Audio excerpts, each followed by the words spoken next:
Is your child in dire jeopardy? Find out tonight after the game. Okay, promos are approved. Jeff, shouldn't we be focusing on Pete's retirement? I mean, this is his last week. Yeah, check any word on the open anchor position. Evan, when I know something, you'll know something. Sorry I'm late. Traffic was... Did you guys already play the spots? It's a nice story, Bruce, but we're gonna go with Evan's piece. Sex scandal in the mayor's office for sweeps. Oh, yeah. Sweeps. And that's the way the cookie crumbles. I'm just messing with you, Bruce. See, you just gotta remember that the newsroom is like a big cookie. You like jazz, Evan? Right? Sorry, I have to stop the clip there. Yeah. Right, here we have the lights back on. Right, hey, right. The bit I want you to remember from that clip is the bit that Evan is, when Evan is talking. Wait, right? Because tonight's theme is about bullying. Now, bullying is a big issue, isn't it? I mean, statistics actually show that 7.5 in every 10 young people between the ages of 11 and 16 in school will be bullied. I don't know where to get the 0.5 from. I think statistics say that's silly. Because how can you have a 0.5 per person? It doesn't sound quite right. But anyway, bullying is a big issue. I mean, if you've ever been bullied, quite frankly, it sucks. It's not a nice thing to go through. And I'm talking of personal experience in here. You know, and the question that we are going to try and answer tonight is, what does the Bible say about bullying? Well, there's one quote really that comes up on one and another word which really comes up on the issue of bullying. The first quote is, love your enemies. Now, read what it says in Matthew chapter 5 about it. It says this: you've heard people say, love your neighbours and hate your enemies. I tell you to love your enemies and pray for anyone who mistreats you. Then you'll be acting like your Father in heaven, who makes the sun rise on both good and bad people, and he sends rain for the ones who do right and for the ones who do wrong. If you love only those people who love you, will God reward you for that? Even tax collectors love their friends.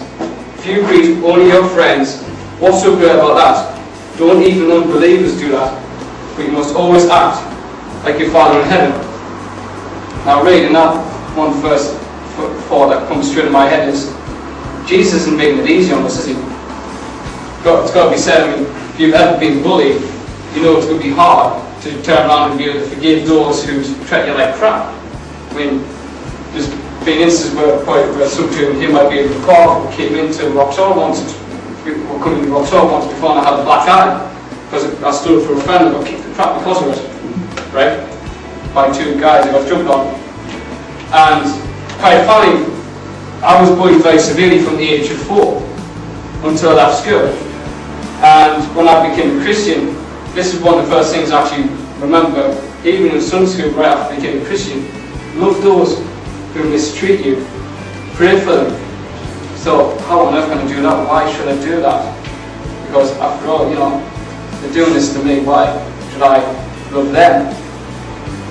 But when I've been reading this recently, I've read it a few times, brought in the talk, and I've tried to come along with a new mindset, and simply I don't think it's a thing where it's a rule.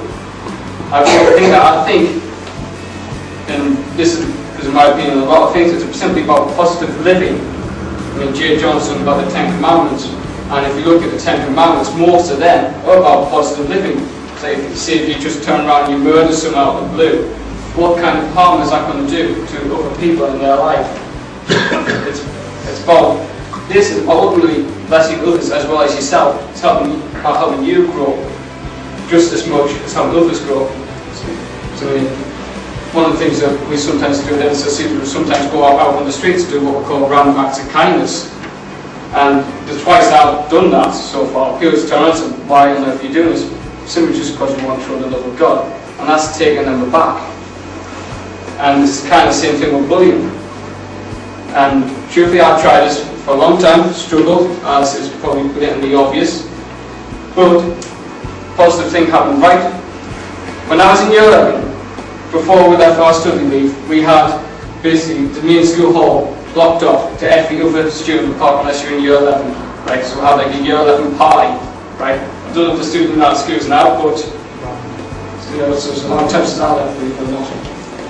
And we had this party in the hall, and everybody who was in my year who had ever bullied me walked up to me at the end, apologised for how they treated me over the years and said, could I forgive them? And that was such a big thing, because you know it's hard to let that go. But they come up to you and apologise, and then that moves forward. And when the Bible talks about love your enemies, the Bible talks so much about love itself. It's such an important thing. But that translate that reading I just read about love your enemies was from the CEV version. If you read in Colossians 3:14, again in the CEV version, it says love is more important than anything else. It's what ties everything completely together. And Songs, verse, just double check, 8 verse 7 says, love cannot be drowned by oceans of floods. It can't be bought no matter what is offered. Simply saying that love is the highest value in life as what we can feel.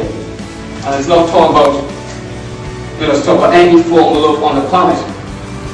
So if we show those who hurt us, those who bully us and treat us like crap, if we show them love, then they're going to benefit from it, and so are we. And the other word across this is perseverance. Now these are from the CEV version, so they don't actually say it in the actual word, but it does generally say it in the NIV and the NLT. And James 1 verse 3 to 4 says, you know that you learn to endure by having your faith tested.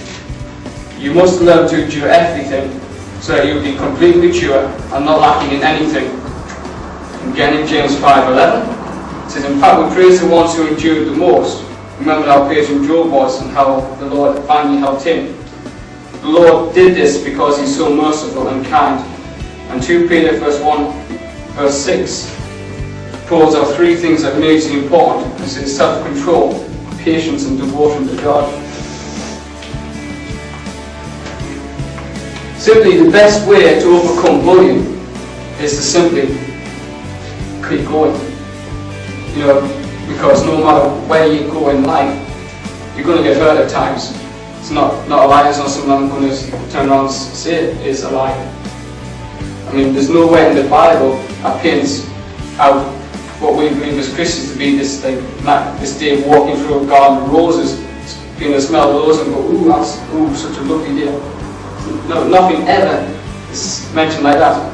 One of the biggest examples of perseverance in the Bible is Paul the Apostle, where he was imprisoned that many times because of his faith. And quite funny, you know, a lot of people probably wouldn't be able to live through that, and yet he did. So what I'm going to try and get out tonight is simply this: you know, try and forgive those people who hurt you and the bully you, and try and understand why they do it. You talk to any person who do. You know, you get these behavioural psychologists who comes to the school. I don't know if anyone's actually met any. I hadn't been a few when I was at school, believe it or not because of my behaviour, because of like dealing with the issue of bullying. Because I was quite a depressed wreck. I got caught once trying to punch walls in the school. I got that depressed. You know, I really walked down the motorway and not come back because of how badly I felt inside, and that's why I see people like that. And one of the things that one behavioural psychologist said to me in particular was this. Said half the time when people bully you, it's because they get bullied as well in some way. It's a way to let their emotions out. It might not be right, but that's a lot of the reason why they do it. So it's a case of trying to get into their minds. People say all the time, there's a reason for everything. There's a reason why people do everything. When people turn around and say, I don't know why I did that, they're talking rubbish. There is a reason on the inside, and you know, whether they're hiding it or not, there is a reason. So we need to try and love those who get at us, who annoy us, who bully us. We need to try and understand why they're doing it, because if we do, it's so much easier to be able to help them out of that situation, if we can understand what the situation is, and to keep going. I'm not going to stand up here and say there's one particular way of avoiding bullying, because I never found it. If I could tell you that, I would probably be a millionaire by now. It's probably a fact. You know, if anybody can answer the question, how do you avoid being bullied? Don't be richer than Bill Gates. But we just need to keep going. And if you're a Christian, when you become a Christian, it's like you sign a contract.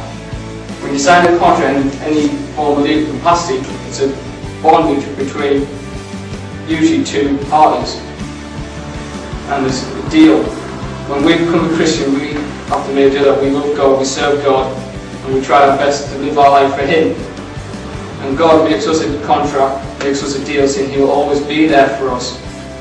My baptism verse, Joshua 1 verse 5 says, just as I was with Moses, Joshua, I'll be with you, I'm not going to leave you. God's always going to be there for you.